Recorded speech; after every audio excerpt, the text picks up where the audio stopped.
आपको लगता है कि राहुल गांधी कोई डिस्कशन का विषय है, उनको कोई सीरियसली लेता है? आपने कभी उनको सीरियस देखा है? जब हंगामा करना होता है तभी तो संसद के अंदर घुसते हैं। रोज यहाँ आते हैं, केवल बैठकी जमा के चौकड़ी जमा के चले जाते हैं। उनके बारे में तो कोई बात ही नहीं करना चाहिए। मुझे नहीं लगता कि मोस्ट अनसीरियस यदि लीडर ऑफ द अपोजिशन इस देश को कभी मिला 1952 के बाद से, तो मुझे लगता है कि उसका नाम राहुल गांधी जी है। फॉरेन पॉलिसी को जोक बताया गया है, मोदी सरकार के नेतृत्व में फॉरेन पॉलिसी। मैं तो कह रहा हूं ना कि उनको कौन सीरियसली ले रहा है। उनकी पार्टी के लोग ही उनको सीरियसली नहीं लेते, हम क्या लेंगे उनको सीरियसली? और खुद वो प्रेजेंट नहीं रहेंगे जो ऑल पार्टी मीटिंग में से वो केरल चले। मैंने तो कहा ना कि एक नहीं होता है, एक मतलब मैं उन शब्दों का प्रयोग नहीं करना चाहता, लेकिन एक शब्द है बिहार में जैसे हमारे बच्चे भी बहुत बिगड़ जाते हैं ना, तो जैसे माँ भी उसको जोर से कहती है, लंपट एक शब्द है बिहारी में। तो आप ये समझिए कि यदि हल्ला करना है, हंगामा करना है, तोड़फोड़ करना है, स्पीकर के चैम्बर में घुसना है, उनके ऊपर कोई कागज फेंकना है, पत्थर फेंकना है, तो राहुल गांधी जी आपको नजर आएंगे। घटिया बातें करना है, राहुल गांधी जी नजर आएंगे। और यदि कोई सीरियस बात करनी है, ऑल पार्टी मीटिंग है, लीडर ऑफ द अपोजिशन का रोल है, बिजनेस एडवाइजरी कमेटी है, लीडर ऑफ द अपोजिशन का रोल है, पार्लियामेंट में बहस हो रही है, उस बहस में कौन क्या बोल रहा है। कल जैसे ट्रांसजेंडर बिल पास हुआ, तो रहना चाहिए था ना। यदि आप मिले लोगों से, यदि आपको लगता है कि हम मिलकर जो है उनकी बातें सुन रहे हैं, तो उनके लिए आपको संसद में रहना चाहिए था ना। कल पास हो गया, 1 मिनट के लिए संसद के अंदर नहीं घुसे, इसको क्या कहेंगे?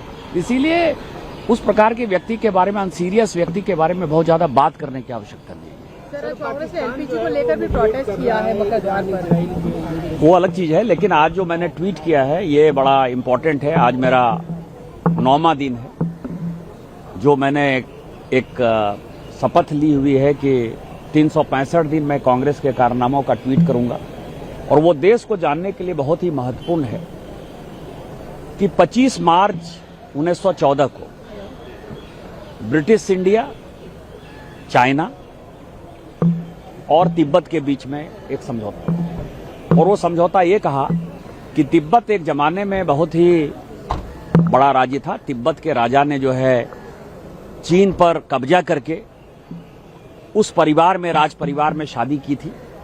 नेपाल पे कब्जा करके नेपाल राज परिवार में शादी की थी। और तिब्बत एक बड़ा अंपायर था। तो 1846 में एक एग्रीमेंट हुआ था तिब्बत और नेपाल का, जिसमें कि 10,000 रुपया, आप समझिए कि प्रत्येक साल तिब्बत को हर्जाना देना था नेपाल को, वो ट्रीटी।